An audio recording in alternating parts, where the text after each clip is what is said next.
cunoscut că toate câte mi-ai dat sunt de la tine, căci cuvintele pe care mi le-ai dat, eu le-am dat lor, iar ei le-au primit și-au cunoscut cu adevărat că de la tine am ieșit și au crezut acum că tu m-ai trimis. Eu pentru aceștia mă rog,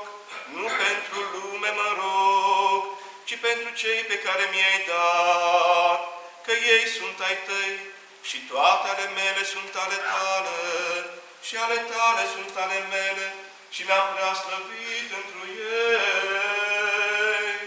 Și eu nu mai sunt în lume, iar ei în lume sunt, și eu vin la tine, Părinte Sfinte. Păzește în numele Tău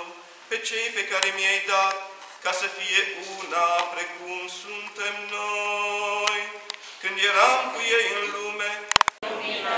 Dumnezeu adevărat, din Dumnezeu adevărat, născut iar nu făcut, cel de o ființă cu Tatăl, prin care toate s-au făcut, care pentru noi oamenii și pentru a noastră mântuire